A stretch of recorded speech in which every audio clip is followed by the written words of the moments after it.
What is mechatronics? So mechatronics is basically a combination of engineering, mechanical engineering, electric and electronics combined together. So I'll give you a prime example, which is basically the gearbox. So a simple example is the gearbox. It is actually, the operating principle is mechanical, but it's controlled electronically, and it is actuated electrically. So is robotics mechatronics? Yeah, it is actually robotics. This is the advanced, basically the advanced side of it. But the simple is basically the automation of mechanical concepts, basically. Understood. Yeah. So it came from the fascination of cars, and seeing cars back in the Autobahn going 300 miles, so 300 kilometers, which is now the new Koenigseggs in the Hennessy Venom F5, the new hypercars are actually, they already broke that record. Chiron, Bugatti Chiron. So I really got fascinated by cars and the engines, and then the passion went viral, actually, basically. I started, reading a lot about cars.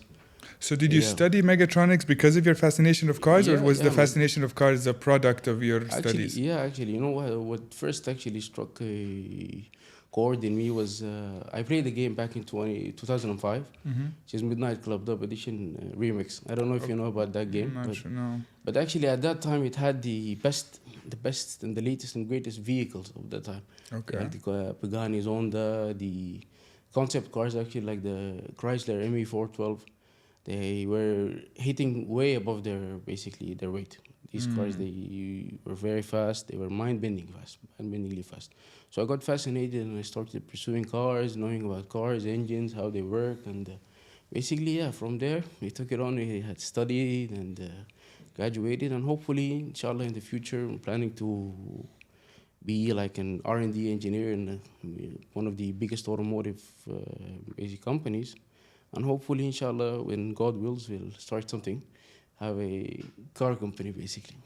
Hopefully. Yeah. So actually, I mean, I know we spoke briefly about your fascination with cars and stuff like that, and I'm not really very much a car person. Yeah. I mean, I like cars. Everyone likes cars, but I don't really know anything about cars. I mean, I know some people will talk about engines and this and that, and I don't really know anything. I just go by looks. But that's actually not the reason that we came here. That's not the reason. We came here actually to discuss what's ongoing in the world, actually. Yeah, because I remember, going back to my story, I remember coming back up, and you were talking about.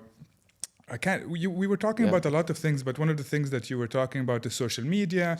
And the negative influence of social media. The negative influence of social media, the attention. The wokeism, the leftism, all these things, actually. All the isms is a problem currently in social media. But also you were talking about the attention economy. Attention economy is, how you were talking about, how getting attention or getting positive attention now is easier than ever, which is which is corrupting people in a sense, because it's an easy way to maybe get dopamine, or an easy way to get it's a fast affirmation. Track to dopamine, actually. Sorry? It's a fast track to dopamine, because you know what?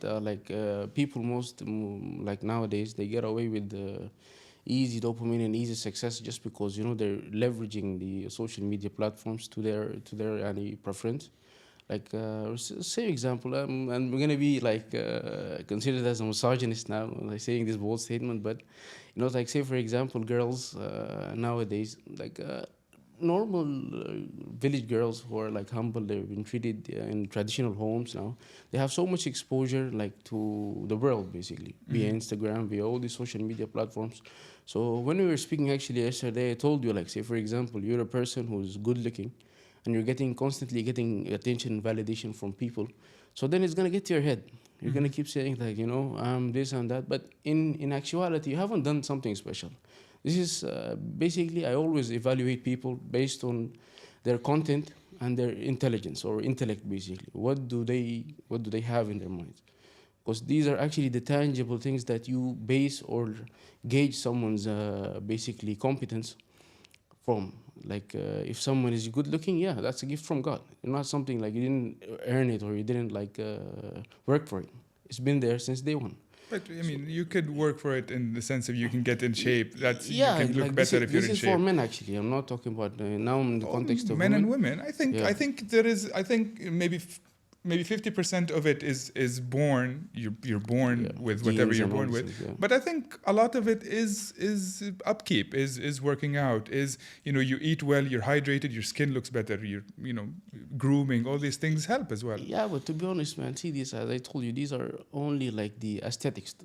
I'm talking about the character of the person, the charisma, what he has, what's his knowledge, what does he bring to the table. These are the things that I personally like tend to evaluate and observe in a person.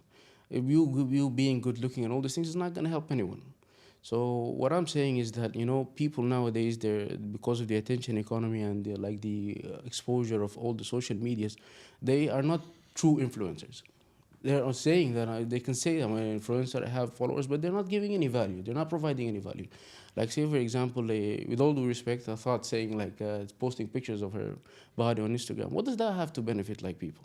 Nothing, man. Because it's just only degeneracy and monetizing her body for money. But what I say is that, you know, like, say for like, you know, Andrew Tate. Everybody I think in the world now knows about Andrew Tate. Why he appeals to the mass demographic of basically invisible people, which is the masculine traditional men, is that he is talking about the essentials of life. That you need to be a hardworking individual, you need to be masculine, you need to be disciplined, you need to work hard, you need to provide for your family, be a good person in general. These are the things that actually matter and are important nowadays. Not that you have a following of like a number on Instagram or some useless basically media. So, you know, it really hurts me nowadays that we are basically experiencing a time where like you see LGBTQ and the leftism and the wokeism that's happening nowadays, that, you know, it's only to destroy the family unit, to destroy society. And if you look at it in terms of a religious perspective, all the religions intrinsically state and tell people that you need to be a good person, you need to have good faith, you need to work hard, you need to free yourself from all the bad and evil deeds to make society prosper. The end goal is to make society to prosper, basically, and to have a good foundation where future generations come and they are raised in a proper family household, and with good discipline, with good faith, because at the end of the day, you know, it is actually the most important, the foundation or the future is based upon, you know, the youth. And nowadays, as I told you, like the transgender, the LGBT, and all these false narratives. So let's. Yeah. I think let's dissect this one by one. So because you mentioned a lot of things. Yes, there's a lot of things right now to try to dissect. I went all over the place. Yeah, to dissect. So let's first talk about what you refer to as the attention economy. Yeah. And, you know, I want to understand. While I understand where you're coming from, I would like to maybe try to clarify where you're coming from to someone who maybe has not heard you. Doesn't have a context basically about. Who has not heard you speak, does not know you. So your problem, or you believe the problem, is that getting attention is easy. Yeah. Is that the problem right now? Because you know, you refer to some. So no, my issue is not the attention. My issue is that using the attention for a good cause. But what is a good cause? A good cause is basically causing society to prosper in every sense of the word. If you're basically pitching out good information, if you're telling people to do good, if you're contributing to society in terms of financial aid, in terms of mental aid, these are all considered good attributes that actually are good and that contribute to the evolution of society in a proper and respectable way. But not everyone has something to contribute to society. Don't you think that while I understand where you're coming from, because I understand the context, I understand what you're trying to say. But I also, you know, I don't think there's a problem with monetizing attention, monetizing eyes, monetizing clout or fame or following. There's nothing wrong. You know, you talk about, for example, women posting pictures, getting attention, monetizing that attention into money. But for example, male personal trainers also post their bodies. They also get attention. They also monetize and make money. So I don't think there is. But you stated yourself. These personal trainers are inevitably posting their content for what? To raise awareness about health, fitness, all these things. What does a thought who posts her body and to get attention? Okay, but let's not it's talk for her personal gain. There is but isn't all monetization yeah? for personal gain? I mean, See, you go to, for example, now you go to an office, you work. Isn't that for your own personal gain? Yeah, it is for my personal gain, but I'm contributing to someone's success. See, this is Whose a win-win success? situation. See, for example, if I'm working in a company, at least I am generating revenue to that company, yeah, by providing my services. Same thing with the fitness trainer. He's providing a product, in return he's getting money. But I'm saying that posting degenerate content online, that has nothing to do But with it generates revenue. I It mean, generates if we again want to remove the but the feelings, if we want to look about it logically, it's also it generates revenue in terms for of logic. Instagram or whatever other websites. But the thing is, you are causing harm to society more than causing any good to it. So this is my point. I don't mind posting viral content. I don't mind getting attention. I don't mind monetizing your attention. But at the end of the day, at least do something good so you don't destroy or basically damage society. But don't you think it is the role of society to shield itself, to educate itself, to know better than to be corrupt? Because on a large scale, it is very difficult. I'll tell you why, Saif. See, it's if you're basically a man of a household, it's very easy for you to control your kids. But the exposure. Now the thing is with this is again referring to the LGBTQ and the leftist, agenda and narrative. These guys, I don't mind you being a bad person, being gay, or identifying as a fish or a black lesbian, whatever. The issue is that don't try to enforce your agenda upon other people. Because it will hurt. It will hurt society. This is the thing. That I agree with. I agree with. I think no one should enforce anything on anyone. Yeah, this is the thing. This is freedom actually itself. And second of all, if you're trying to enforce that narrative, at least it should be a good narrative. So at the end of the day, you contribute positively. But I think good is subjective. I mean, good is subjective because what you think is a good narrative is not the good is not a good narrative for people in a different country, of a different religion, of a different upbringing, or a different time. Good is subjective. So who decides what's a good narrative to push? See, all rules and regulations in this world are based on general consent. Mm-hmm. By that, what I mean is, see, for example, if we're a committee and we decide that this thing is good for society, it is based on general consent. So every person intrinsically has common sense, basically. Mm-hmm. If you have common sense to a degree, which is now rare, basically, common sense is no longer common. So if you have at least a bit of some, discipline and humane basically ethics, you will differentiate between what's good or bad. Okay? Yeah. So basically, it doesn't need justification or explanation, Steve. Doing good or basically doing a good deed doesn't require rocket science to understand. No, I agree with it. I don't think I'm not saying that people should not be doing good instead of doing bad. Yeah. But what I'm saying is that there will always be bad influence. Drugs is as old as time. Prostitution is as old as the oldest profession in the world is prostitution. Yeah. All these things existed for a very long time, very, very, very long time. But it was the role of society, the role of people, and the role of parents to bring their children shielded and educated in a way that they know what is right, what is wrong. Yeah, you're basically saying, this is correct. Everybody has to do his homework. Yes. But at the end of the day, there is your child will inevitably meet or basically get exposed to these agendas and media. Basically, you cannot hold that for a person. At the end of the day, they will see and they will know what's going on in the world.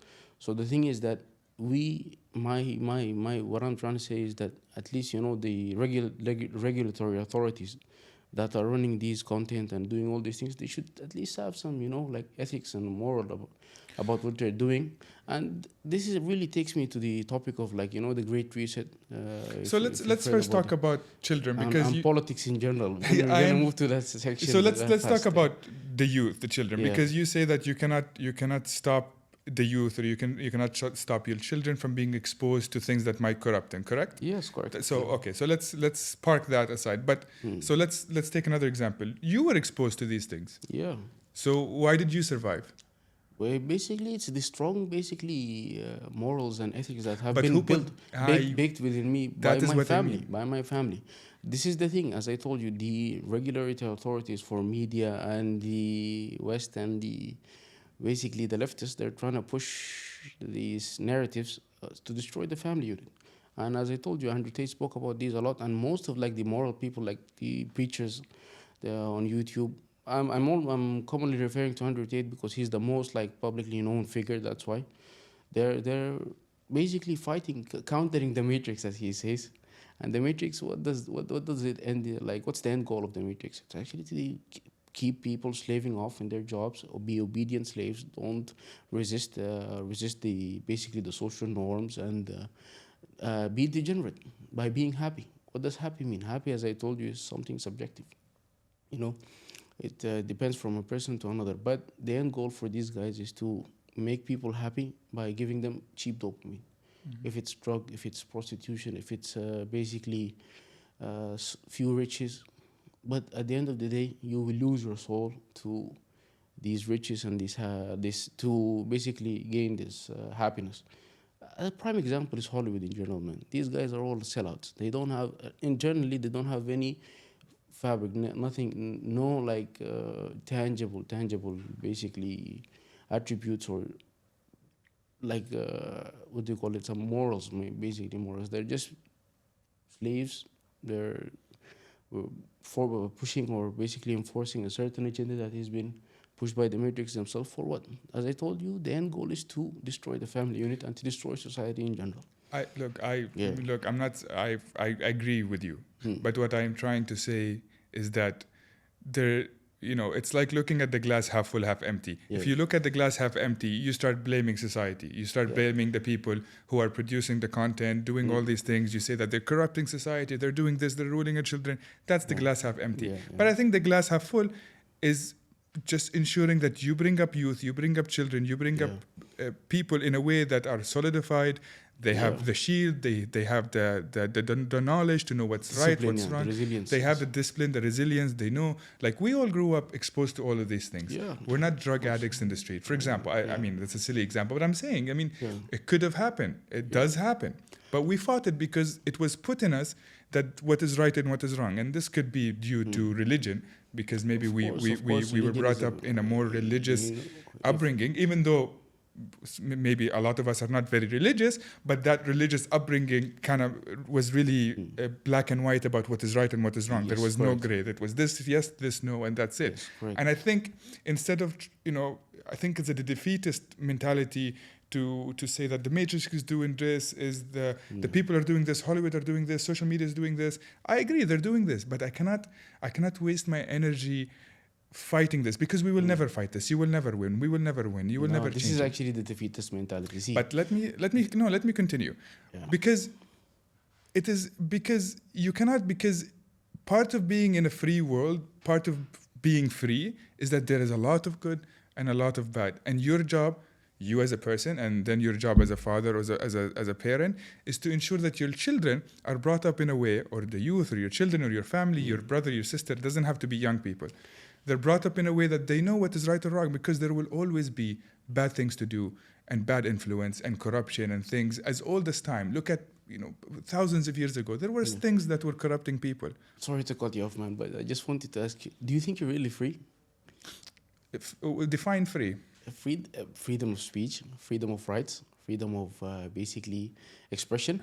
But my question is to you, do you think you're really free? Try and exercise your rights and try to speak the truth. I challenge you to speak the truth. But I am speaking the truth. Yeah, you're saying, no, see, but now you're not basically that.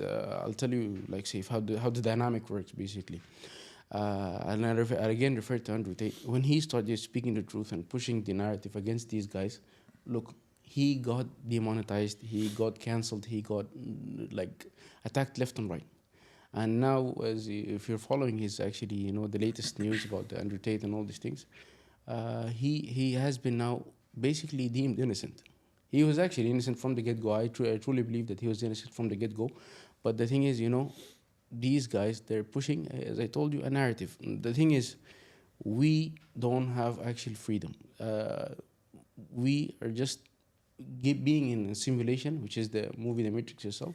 We are basically told that we have freedom, but in reality we don't, man.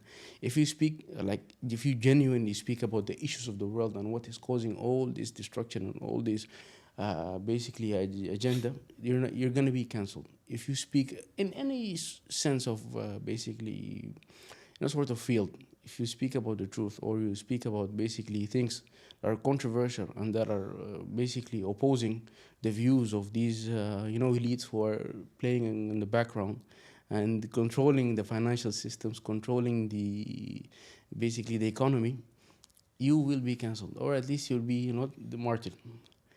Look about Martin Luther King, Malcolm X, John F. Kennedy, Abraham Lincoln, Nelson Mandela. All these guys, they spoke the truth, but what happened? What happened? Do you know their inevitable ending? Yeah. Yeah. See, this is the thing I'm telling you, man. You're telling me this, but evil and bad, evil and good is truly there. No, but I understand. So actually, proving your point, let's say that we're not free and we cannot say what we. We're not free, man. We're not free. But this is why then it really makes sense to ignore the noise. Stop trying to change the world because it will never change because we are not free, and just make sure that my family has the tools they need to navigate the world correctly. This is actually, this is where I contradict you, man, because at the end of the day, it will inevitably reach you. If you avoiding the fight, it's not gonna end the fight. You will inevitably basically face a time of your life that you have to stand up for this, because say for a prime example now, look, LGBTQ. Okay, I understand there's people who are transgender or identifying as whatever they identify as, but why are you pushing this agenda? Why are there flags? Why are there basically advertisements? Like a prime example in the World Cup. You've seen these guys, like most of the European teams, they were wearing this banner for the LGBTQ. Mm-hmm. I understand that you want to do your thing, but don't enforce it, man.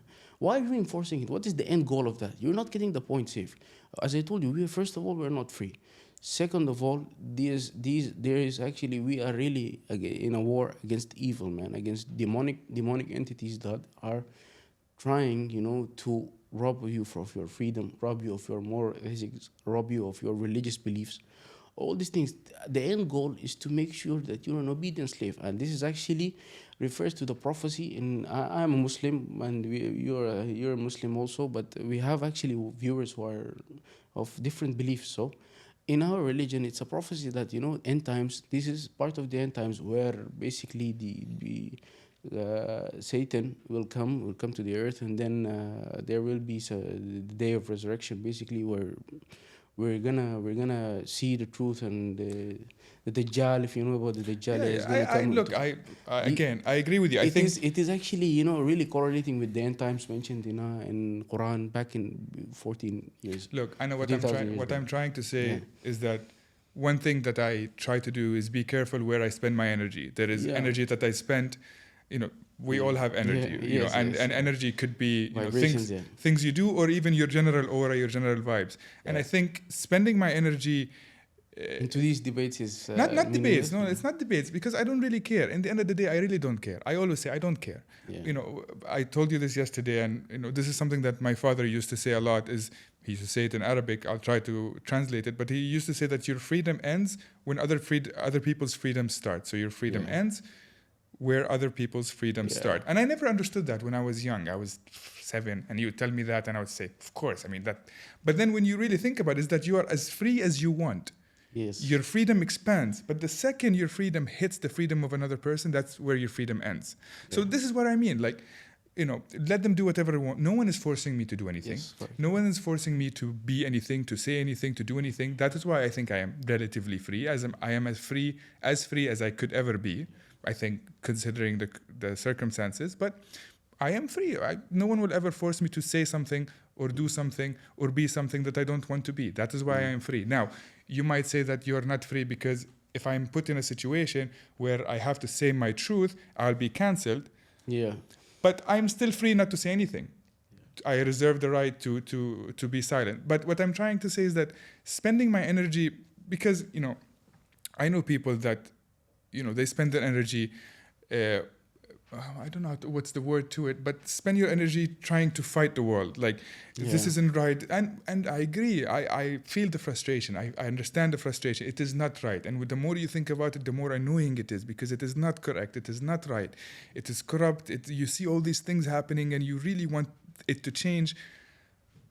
But it might, I will not say it will never change. It might never change because you have no power over it. As an individual, Well, actually, you do, man. You do. you really. cannot. How can you change society? Now? Can you change society? I'll tell you how. See, if you become, it actually goes back to the things that we were talking about earlier when we started the podcast. When you start working hard, when you become recognizable, when you start to build the legacy, and then you start having a following, then you have the influence of this following. So if you're built right and you're raised on, or your upbringing was correct, you will impose, or basically you will impose a proper or basically moral narrative to your followings. Okay, this is what I'm trying to say, is that if you're a good person and you intrinsically do good and you push that agenda or push that narrative to the followings or whatever like people who tend to like respect you or admire or listen, consider your opinion, then you will contribute to society. It shouldn't be like an impactful like role, you know, something huge or big, but to some extent, if it's, see, good starts in Islam or in religion, in our religion, basically, it's you should, if you want to be good, you should start by yourself. Start by yourself. Start implementing these morals and ethics on yourself. Surely, slowly and surely, it's going to expand to your family, to your basically village, to your neighbors, to whatever, and then it's just like wildfire. It keeps spreading. This is the thing that I'm trying to talk about, Saif, is that we as human beings were put on this earth to, first of all, worship God or Allah or whatever the religions basically deem God is. Second of all, we are basically representatives to God. So we have to basically best represent Him by carrying out good moral ethics and conducts, being like helpful, being generous, being kind, because it will inevitably impact others. Because at the end of the day, we are here. Who are we fighting, man? Did you ask yourself that? Who am I fighting? Who are we fighting? Yeah, I'm in not general. fighting anyone. You're Honestly. not fighting anyone, yeah, because No. you're inside the matrix still.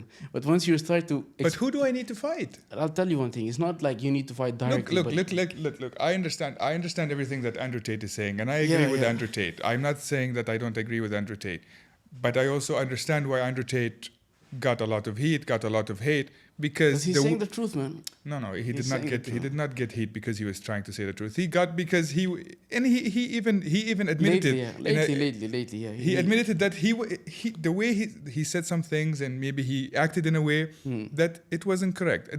Maybe it's not about being correct. I know some things were taken out of context, Initially, but it was the publicity open the door. Yeah. When you open the door, people will come in and try to attack you. I mean, he did that, but that's understandable. But yeah.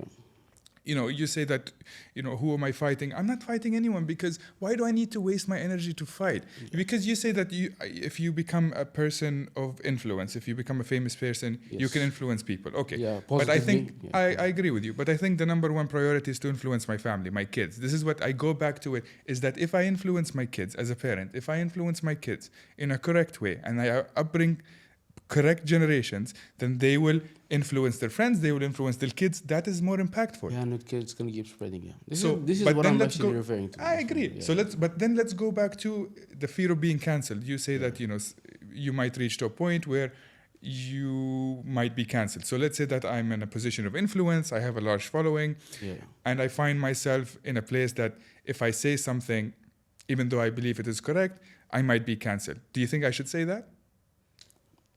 Let's say that you're in a place of influence. This is obviously your day job. You're a place of influence. You're an influencer, whatever it is you do, interviews, podcasts, whatever you do.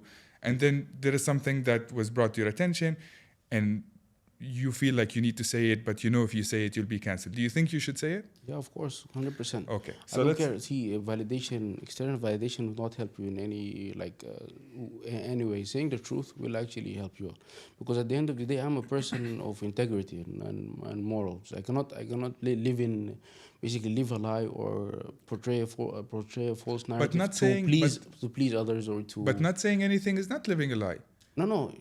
But you say if you're playing I don't life on need- easy mode, you're playing life on It's easy not, mode. but it's not on easy mode. And I'll tell you. You know but why? let's go back to my example. Don't So misunderstand me, but well, my point is that you're deciding to stay out of the conflict. Okay, sooner or later you're gonna be forced to join the conflict, and you have to pick a side.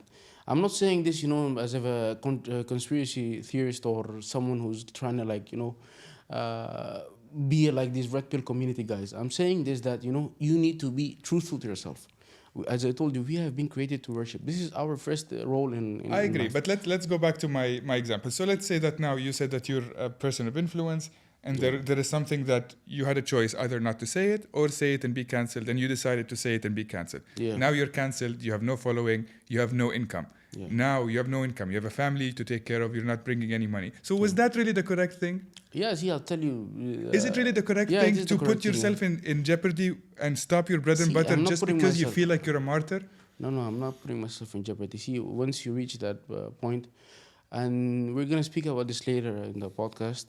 Nowadays, there is a lot of ways to make money, man. It's not just But right now, this is how you make money. This is your job. yeah, it's like see, this Like is, people who work in companies in the West, like in San Francisco, for example, and you might say something that opposes the LGBT, you will be fired.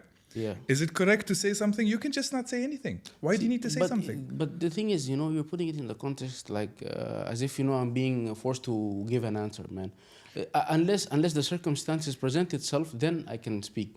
That's But what I mean. I got So- your point. Yeah, we're not gonna basically go around pushing. Yes, our that is narrative what and I all mean. these things. That is why I'm saying that I'm not fighting anyone. Yeah.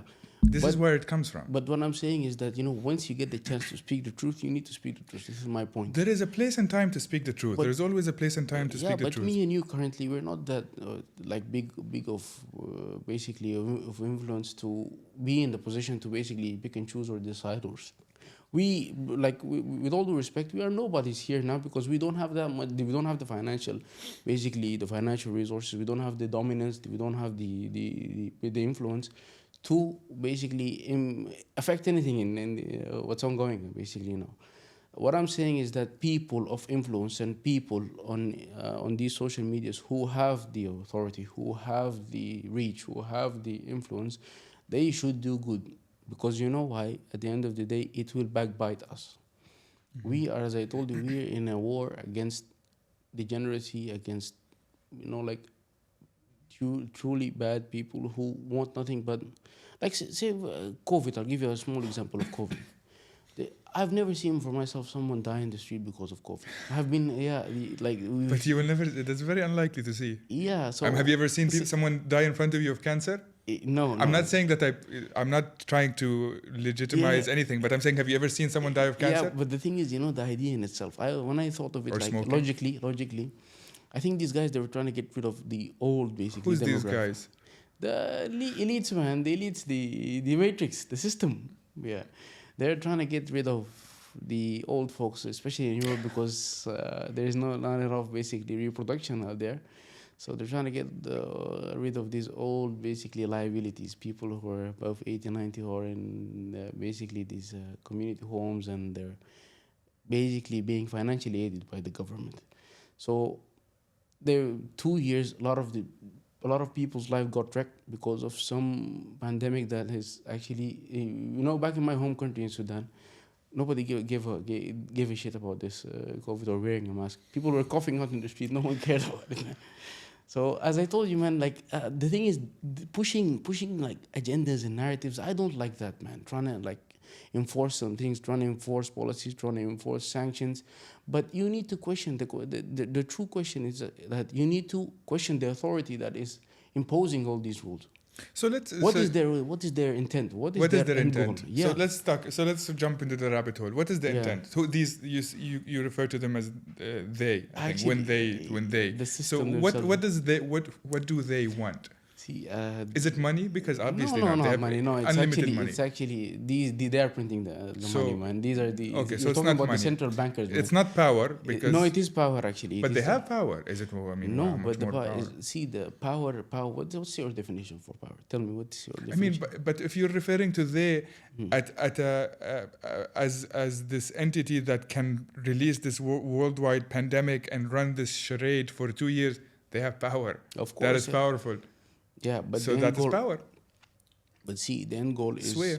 the end goal is safe the destruction of society and mankind in general by imposing rules and regulations that are mediocre, that are basically degenerate, that are bad for society in general.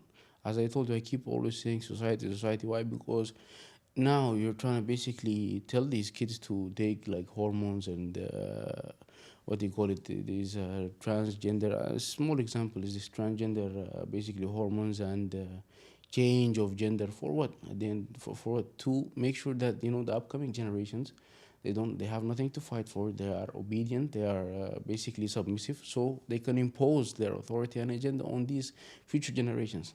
The end goal is to lock down everyone, to make sure that you do as you're told, you don't question the authority, you don't basically speak the truth, you don't speak your mind, basically. For what? To make sure that they have the dominance of world in general. What is the cause of wars, man? Did you ask yourself that question? Financial gain for what? To make sure like people are always in constant war, constant conflict, and the guys who started these wars are gaining financially, basically, from these disputes. The end goal is to keep people locked in some racial wars. But we just said it's not financial No, gain that they're looking finance after. is the methods used. If you read about the Great Reset, where George Soros and the World Economic Forum, these guys meet for what, actually? To impose new world policies, to make sure that people are controlled, people are basically obedient for using money, the monetary system as like these as tools, and second of all, using these agendas and narratives. These are the things that I'm referring to, actually. What is the Great Reset? I mean, I've heard some people throw this term around, but what exactly is it, and why is it something that some people are trying to make happen? See, the Great Reset is basically, if you read about it in detail, I read about the book, but it's a What's the book it's a called? lengthy, The Great Reset The itself, Great by Reset, George okay. Soros. And so he's basically, the Great Reset is basically part of the World Economic Forum. Basically, I forgot the founder for the name, the founder's name, where he's imposing that people now, the monetary systems, they should be transitioned from accounts and all these things to CBDC, basically central banks, electronic currencies, basically, to make sure that they track all your financials and finances, and make sure that you cannot basically tax evade, you cannot basically rebel. If you in any sense of the word basically oppose the authority, you might get restricted financially. This is one of the things that by food, basically, if you all the companies that are the mass conglomerates are run by two main entities, BlackRock and Vanguard. If you look at all the subsidiaries and all these food companies, they are run by these two. So they're controlling basically the world, using food, using finances, and using politics to make sure that everybody abides by the rules and they become obedient, to become submissive, so they could push their agenda and their narratives and make sure that they lock down the world, basically. So is the Great Reset becoming creating a digital currency? Is that No, the Great Reset is it is part. These are the tactics or the things that they use to control the masses. They were transferring, but CBDCs, it's against cryptocurrency. What is cryptocurrency? It's decentralized finance, to make sure that it's made by the people for the people, that you have the authority and the leverage to transfer your money whatever you like, whenever you like, without any regulatory authority that has the power to impose or basically restrict you from taking your money. Try basically transferring money, millions or multi-millions, to a Western country without being questioned, without being lengthy Yeah, like what paperwork. happened now in Russia? There's no SWIFT. They cannot use SWIFT. Yeah, this is the thing. But when all the other countries that are opposing them, they're now actually the West is really failing. If you see like the new BRICS, if you heard about BRICS, the alliance between Russia, Brazil, China, India, these are all like opposing authorities that are trying to basically loosen the grip of the West, and the West they really opposed and they abuse their power. To be honest with you, they abuse their power by using like sanctioning people off with the USD. I don't know if you like dive deep into finances, but if you look at centuries, basically the 17th century, the 18th century, every century had basically a world reserve currency. Back in the 17th, it was 17,000. It was the French currency. In the 18th, it was the British pound. 19th, it's USD. But now, crypto and Bitcoin, they're basically changing the narrative. The Bitcoin and decentralized finance and cryptocurrencies are going to be the future, basically, where people are going to. It's only 4% of the world who implemented like cryptocurrencies, and they're using cryptocurrencies actively to transfer money or to use money basically in general. But once it starts to get like gain traction, and become massively adopted or worldwide adopted, then it's going to be regulated. Then it's going to be basically an alternative for banking, because the banking systems, they're only here to keep you in debt and to make you like they said a obedient slave, basically, by keeping you in endless cycles of debt. Why does the bank lend money? The bank lends money to make money, basically. They're giving you bad debt. Bad debt to return they're exchanging you for money. And at the end of the day, money in itself, I don't know who's the guy who gave money value. It's just paper, The Federal Reserve, once Richard Nixon back in the 70s, once he started to he basically released a new law where what do you call it? The dollar stopped being backed by the gold. By the gold. The dollar lost its value, because at the end of the day, there is no tangible assets to back up what you're printing. So you're printing money out of thin air and using it to enslave people. But you can use thin air to buy tangible assets. So it is a tangible asset. The thin air. It's not tangible assets, man. Who gave it its value? I'm talking about like logically. I understand man. logically. I mean, but logically, even gold. Why is gold valuable? Logically, I mean, it's rare. But why is? I mean, it doesn't do anything to me. I think water is more valuable. I think water should be the national reserve. Of course. But as I told you, man, these are all manipulation tactics. I understand. Who are making the rules and the regulations for these things? Why are you giving something that doesn't have any intrinsic value for what? You're getting my point. This is what I'm telling you. I'm trying to tell you that to think outside of the box, to know what is being programmed into you, to know what is basically being enforced onto you. You should not be just a blind guy or abiding by the rules and the regulations. Ask, what are these rules?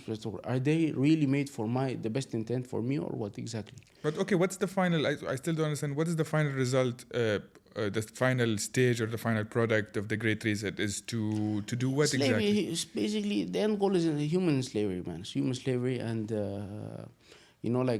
making sure that people still stay locked within the system to make these elites more richer and basically broaden their horizons and make them more influential and dominant over the economy of the world and the world in general, basically. So what's next? Maybe it was a very gloomy, 45 minutes. Yeah. But what is next? What's next is that the asteroids come and we're gone.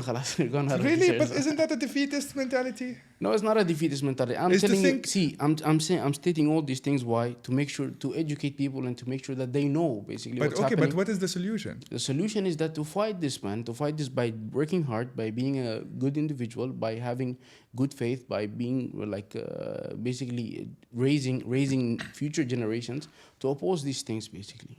This is what I'm trying to say, that if you were intrinsically work hard and make sure that you are raising your kids in a correct upbringing with moral and high morals and ethics, they will become warriors, basically, future warriors, and they will preserve your legacy, and they will make sure that to pass on the baton to the upcoming generations, and to make sure that they preserve the humanity in itself, which is basically being generous, kind, good people with good faith.